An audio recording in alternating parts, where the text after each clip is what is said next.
ચાલો છેલ્લે આપણે પારિમાણિક સૂત્રો ઉપરથી પ્રશ્નો કઈ રીતે સોલ્વ કરવાના છે એની વાત કરવાની બાકી હતી. સોરી, બરાબર. આપણે ખાલી પારિમાણિક સૂત્રો જોયા. મેં તમને કીધું કે આ 20 પારિમાણિક સૂત્ર છે, બરાબર, એ તમે યાદ રાખો.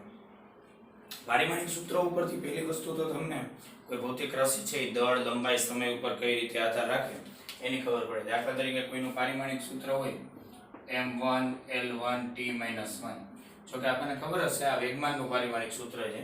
તો m એટલે દળ, l એટલે લંબાઈ અને છેદમાં સમય. કેમ છેદમાં સમય? કારણ કે અહીં t ની -1 ઘાત છે. એટલે એનો મતલબ શું થાય કે આ જે કોઈ પણ ભૌતિક રાશિનું પારિમાણિક સૂત્ર છે એટલે આ વેગમાનનું એમ. અરે દળના સમપ્રમાણમાં, લંબાઈના સમપ્રમાણમાં, પણ સમયના વ્યસ્ત પ્રમાણમાં છે. એટલે પારિમાણિક સૂત્ર છે ને એ આપેલી ભૌતિક રાશિનો મૂળભૂત ભૌતિક રાશિઓ સાથેનો સંબંધ દર્શાવે. અને સંબંધ દર્શાવે. ધ્યાન રાખજો, પારિમાણિક સૂત્ર છે એ આપેલી ભૌતિક રાશિનો મૂળભૂત ભૌતિક રાશિ સાથેનો શું દર્શાવે? સંબંધ દર્શાવે. એટલે પેલો પરિમાણનો પેલો ઉપયોગ એ કે કોઈ એમ તમને પૂછે કે પારિમાણિક સૂત્ર અથવા તો આ જે આખી મેથડ છે ને એને કહેવાય પારિમાણિક વિશ્લેષણ. કોઈ એમ પૂછે કે પારિમાણિક વિશ્લેષણનો ઉપયોગ શું? તો પહેલો તો શું કે કોઈ પણ ભૌતિક રાશિનો મૂળભૂત ભૌતિક રાશિઓ સાથેનો રાશિઓ સાથેનો સંબંધ દર્શાવે. ઓકે. હવે મેં તમને કીધું તું પારિમાણિક સૂત્ર યાદ રાખજો.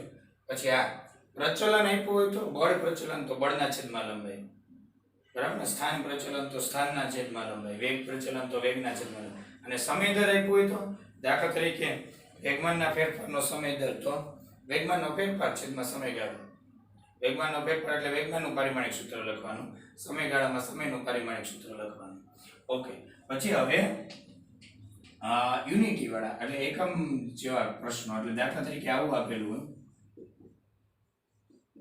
એકમ સમયમાં અંતર. એકમ શબ્દનો ઉપયોગ થયો હોય તો આને શું કહેવાય ખબર? અંતરના છેદમાં સમય.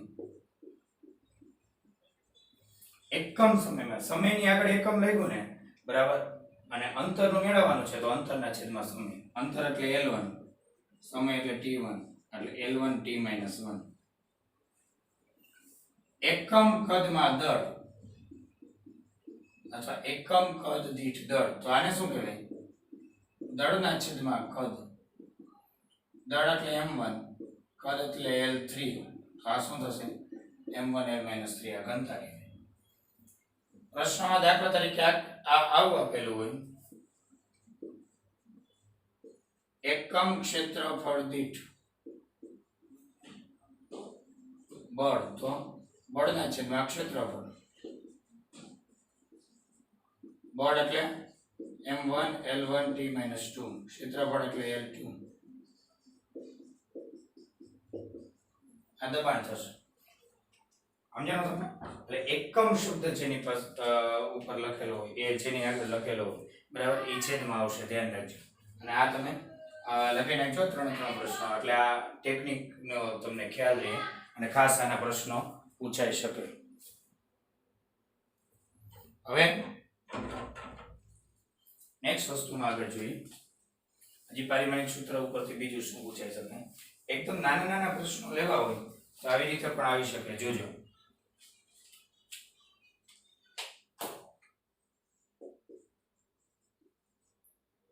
જો બળનું પરિમાણ જોજો સરખું.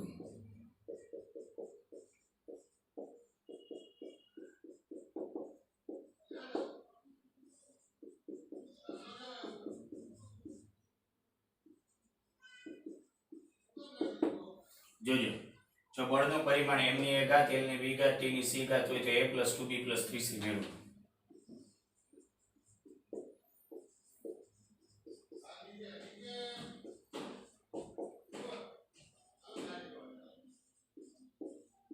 Ready? m1 l1 t-2, m1 l1 t-2. ધ્યાન રાખજો. હવે તમને પ્રશ્નમાં એમ કીધું કે m a l b t c લેવાનું છે અને c બરાબર -2. હવે તમારે મેળવવાનું છે a + 2b + 3c.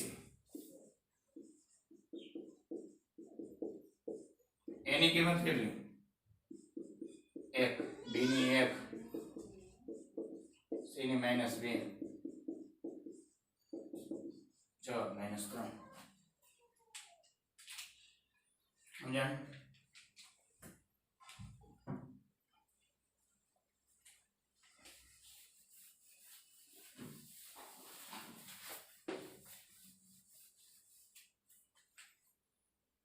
દાખલા તરીકે આવી રીતે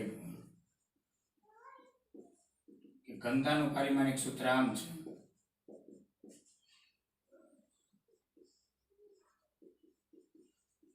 વેગમાનનું પારિમાણિક સૂત્ર આમ છે,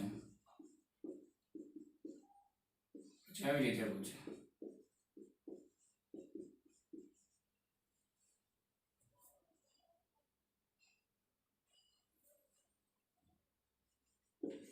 ગમે તે બનાવી શકાય કયામાં તો આને આમ જ બોલાયો ઘનતાનું પરિમાણ. ઘનતા પછી આ મોટો બ્રેકેટ કરેલો હોય સ્ક્વેર બ્રેકેટ, તો એને જ બોલાય ઘનતાનું પરિમાણ, અને બોલાય વેગમાનનું પરિમાણ.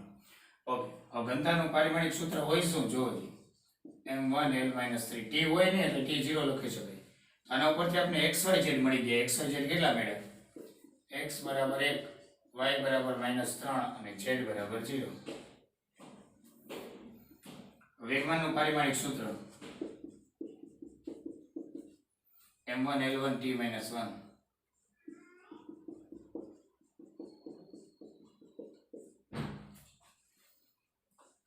હવે a કેટલા 1, x કેટલા 1, b એટલે 1, y એટલે -3, c એટલે -1 અને z એટલે 0.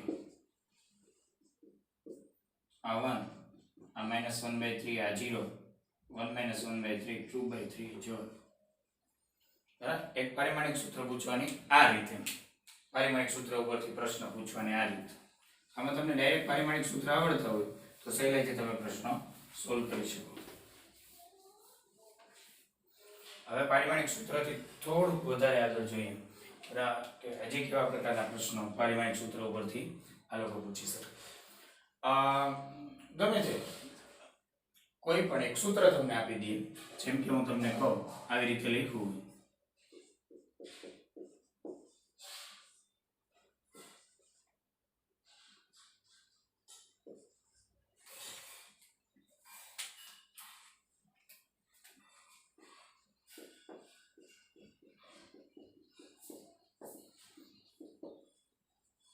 આવી રીતે કોઈ પણ સૂત્ર તમને આપી દઈએ, EL²/mv નું પરિમાણ મેળવો.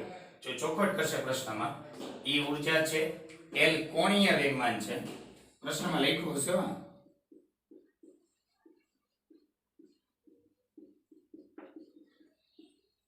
L કોણીય વેગમાન, m એટલે દળ અને v એટલે વેગ. બરાબર? જોજો કાંઈ વાંધો નહીં, બધાના પારિમાણિક સૂત્ર લખતા જવાના. આ આપણે પરિમાણ માટે કીધું. E કેટલું? ઊર્જા m1l2 t-2. L કોણીય વેગમાન છે, લંબાઈનો L નથી. કોણીય વેગમાનનું પારિમાણિક સૂત્ર m1l2 t-1, પણ એનો વર્ગ છે, ઘાતની ઘાતનો ગુણાકાર થશે. m એટલે દળ, દળનો m1, v એટલે વેગ, l1 t-1.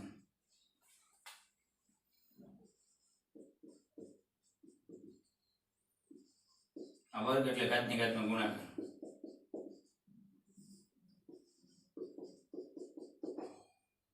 એટલે આ શું થશે? એક m1 ઉડી ગયા, ઉપર વધશે m2. l ની ઘાત જો 2 ને 4 6, 6 માંથી 1 બાદ થાય, નીચે વાળી ઉપર આવે. t ની ઘાત જો -2 -2 -4 + 1 એટલે 3. આ જો આવી રીતે કોઈ પણ પારિમાણિક સૂત્ર તમને આપી શકે. બરાબર? મેળવવા પછી એક વસ્તુ યાદ રાખવાની, શું? જો આવી રીતે લખેલું હોય ને ½ mv², આ ગતિ ઊર્જા કહેવાય, ½ mv². હવે આનું પરિમાણ મેળવવાનું કેમ તમને? તો આ જે હાફ હોય ને એને પરિમાણ હોય જ નહીં. કા પરિમાણ તો એને જ હોય જેને એકમ હોય. તો હાફ એટલે 1/2 તો આંકડો છે, આંકડાઓને કોઈ પરિમાણ હોતા નથી, એટલે આનું પરિમાણ લખવાનું જ ના હોય. આનું m1 વેગનું l1 t-1 એનો વર્ગ એટલે l2 t-2. સમજાણું તમને? એટલે જે આંકડાઓ હોય ને આંકડાઓ એને પરિમાણ ના હોય, ધ્યાન રાખજો.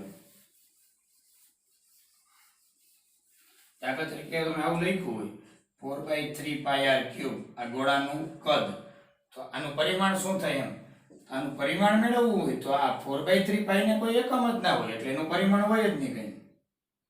જો એને કિંમત હોય, પણ હું અહીંયા અત્યારે આ પદની કિંમતની વાત કરતો જ નથી ને, એનું પરિમાણની વાત કરું છું.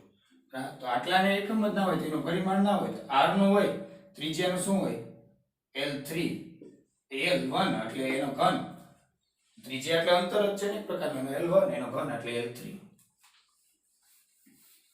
એટલે એ યાદ રાખજો કે કોઈ સમીકરણમાં આપેલા આંકડાઓ ને પરિમાણ હોતા નથી, આંકડાઓને કોઈ પરિમાણ હોતા નથી ક્યારેય. ઓકે,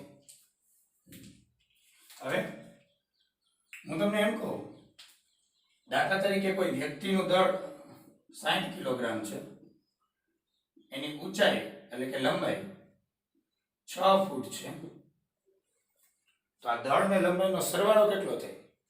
ગણાઈ ગયા 60 ને 6 66. ના લે, દળનો સરવાળો કોઈ દિવસ લંબાઈ સાથે થઈ જ ના. દળનો સરવાળો માત્ર દળ સાથે થઈ શકે, લંબાઈનો સરવાળો માત્ર લંબાઈ સાથે. એ એકમ સરખા થઈને થઈ શકે. જેમ કે હું તમને જો હજી એક બીજી વસ્તુ કહું, આ A ને B વચ્ચેનું અંતર 10 સેન્ટીમીટર અને B ને C વચ્ચેનું અંતર 4 મિલીમીટર. તો A થી C નું અંતર કેટલું થાય? આ બેનો સરવાળો, અંતર એટલે લંબાઈનો સરવાળો થઈ શકે, પણ આ એકમ ફેરવા પછી જ થઈ શકે, કારણ કે આ 10 સેન્ટીમીટર છે, આ 4 મિલીમીટર છે, તો 10 + 4 14 એમ ના થાય. અને સેન્ટીમીટરમાં ફેર નાખો, મિલીમીટરને તમે 10 વડે ભાગો ને એટલે સેન્ટીમીટર થઈ જાય, એટલે આ 0.4 સેન્ટીમીટર કહેવાય. 10 સેન્ટીમીટર વત્તા 0.4 સેન્ટીમીટર એટલે 10.4 સેન્ટીમીટર. આમે થઈ શકતું હતું 1 સેન્ટીમીટર એટલે 10 મિલીમીટર થાય, તો આ 100 મિલીમીટર વત્તા 4 એટલે 104 મિલીમીટર. એટલે હું શું કહું છું કે ભાઈ ભૌતિક રાશિઓના સરવાળા અને બાદબાકી તો જ થઈ શકે કે જો તેના એકમ સરખા હોય, અને એકમ સરખા એટલે પરિમાણ સરખા જ થયા ને, બરાબર ને? દાખલા તરીકે હું તમને એમ લખી દીધું મેં કે a + b, તો આનો મતલબ શું? કે a ને b નું પરિમાણ સરખું હશે. a - b લખ્યું હોય તો a ને b નું પરિમાણ સરખું હશે. એટલે સમાન પરિમાણ ધરાવતી ભૌતિક રાશિઓના જ સરવાળા કે બાદબાકી થઈ શકે. એટલે સમાન એકમો ધરાવતી ભૌતિક રાશિઓના જ સરવાળા કે બાદબાકી થઈ શકે. સમજાયું કે નહીં? એકમ અલગ અલગ હોય તો ન થઈ શકે. હા, ભાગાકાર થઈ શકે. જેમ કે આપણે દળના છેદમાં કદ કરીને ઘનતા મેળવીએ છીએ ને, તો દળનો એકમ અલગ હોય, કદનો એકમ અલગ હોય, ભાગાકાર કરીને આપણે ઘનતા તો મેળવીએ. ગુણાકાર થઈ શકે,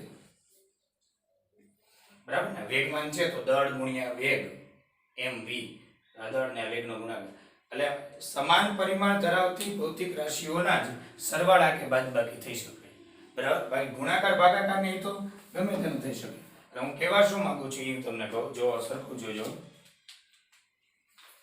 કે a + b તમારે લખવું હોય એમ, એના માટે a ના પરિમાણ અને b ના પરિમાણ સરખા હોવા જોઈએ. કિંમત અલગ હોય તો હાલે. દાખલા કે આ 4 મીટર હોય ને આ 8 મીટર હોય તો કિંમત તો અલગ જ થઈ ને, 4 ને 8, પણ 2 મીટરમાં જ છે ને, તો 4 મીટર વત્તા 8 મીટર એટલે 12 મીટર. અને જે a નું પરિમાણ હોય ઈ જ b નું પરિમાણ હોય, અને ઈ જ પાછું a + b નું પરિમાણ હોય.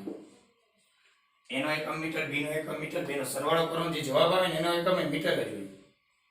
સમજાયું? અને a - b તમારે લખવું હોય તો a નું પરિમાણ જે હશે ઈ જ b નું પરિમાણ હશે, અને ઈ જ a - b નું પરિમાણ હશે. આ કિલોગ્રામમાં હોય અને આ મીટરમાં હોય તો એ બાદબાકી ના થાય, કે દળમાંથી લંબાઈ બાદ ના થાય. સમજાયું? હવે તમને સમીકરણ આપ્યા હોય ને, દાખલા તરીકે કોઈ સમીકરણ હું બનાવીને તમને આપું,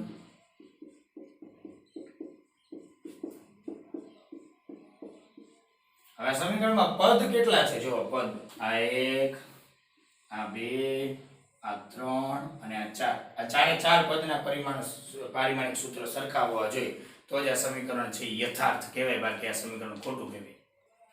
પારિમાણિક દ્રષ્ટિએ કોઈ સમીકરણ સાચું તો જ કહેવાય, બરાબર, કે જો તેમાં આવતા તમામ પદના પરિમાણ સરખા હોય. કારણ કે જો આ a ને t નું સરખા હોય એવું નથી બોલ્યો, આખા a t નું જે હોય યા બીટી સ્ક્વેર નું હોવું જોઈએ તો જ બે વચ્ચે સરવાળો ચાલે, નહીં તો સરવાળો ના ચાલે. અને આ ત્રણે ત્રણ પદના સરખા હોય તો જ ત્રણે ત્રણ પદનો સરવાળો થાય કે બાદબાકી થાય. અને જે જવાબ મળે ને એનું પરિમાણ એના જેવું જોઈએ. દળ વત્તા દળ, જવાબમાં દળ જ આવે. એટલે જો આ પારિમાણિક વિશ્લેષણનો બીજો ઉપયોગ એટલે શું? બરાબર, પેલો ઉપયોગ તો મેં તમને શું કીધું હતું કે કોઈ ભૌતિક રાશિ મૂળભૂત ભૌતિક રાશિઓ પર કઈ રીતે આધાર રાખે છે, બરાબર, એવું તમારે જાણવું હોય તો શું કરવાનું? પારિમાણિક સૂત્ર ખબર હોય એટલે ખબર પડી ગઈ, બરાબર ને? એટલે પારિમાણિક સૂત્રો છે એના ઉપરથી તમારે ભૌતિક રાશિનો મૂળભૂત ભૌતિક રાશિઓ સાથેનો સંબંધ જાણી શકે. બીજું, કોઈ સમીકરણ યથાર્થ છે કે નહીં એ ચેક કરી શકાય પારિમાણિક દ્રષ્ટિએ. પારિમાણિક દ્રષ્ટિએ કોઈ સમીકરણ યથાર્થ કહેવાય ક્યારે? જ્યારે તેમાં આવતા તમામ પદના પારિમાણિક સૂત્ર સરખા હોય ત્યારે. સમજાણું કે નહીં?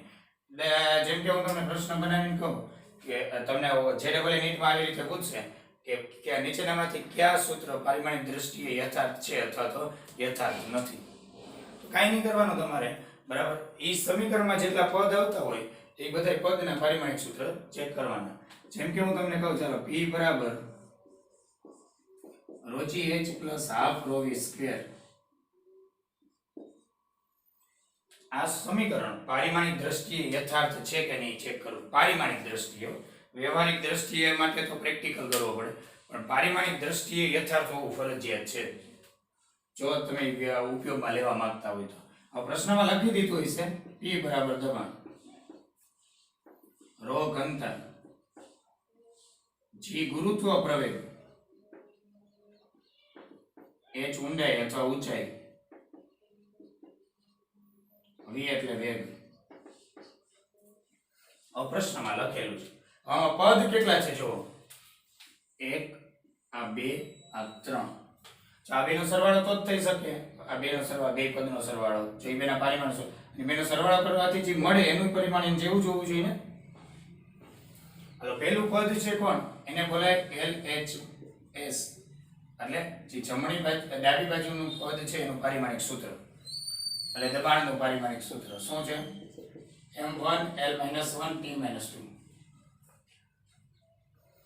હવે જમણી બાજુમાં બે પદ છે. એક પદ આમ લખાય RHS1,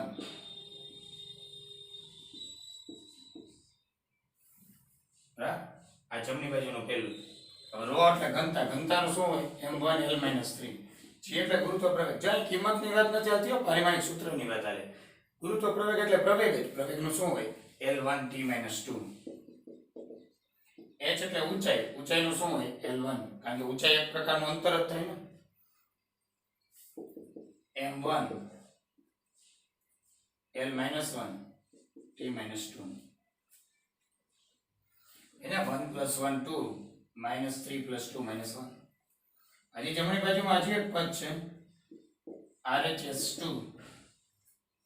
હાફ ρv સ્ક્વેર. જો ભાઈ એમાં હાફ ને કોઈ પરિમાણ જ ના હોય, કારણ એ તો આંકડો છે, આંકડાને થોડાક કોઈ એકમ હોય. હાફ ને કોઈ ના હોય. રો નું શું? m1 l-3. v એટલે વેગ છે. વેગનું શું હોય? l1 t-1, પણ એનો વર્ગ છે. વર્ગ એટલે ઘાતની ઘાતનો ગુણાકાર, l2 t-2. આખા સમીકરણમાં ત્રણ પદ હતા, 1 2 3, LHS, RHS1, RHS2. આ બધાના પરિમાણ સૂત્ર સરખા એવા જોવું. એનો મતલબ આ સમીકરણ પારિમાણિક દ્રષ્ટિએ યથાર્થ છે. અને હકીકતમાં આ સમીકરણ બર્નોલીનું સમીકરણ, એટલે એમાં તો હજી જો કે આવી રીતે હોય p + ρgh + half ρv square બરાબર છે, બરાબર. એટલે એ તો તમારે તરલના મિકેનિક્સમાં આવશે.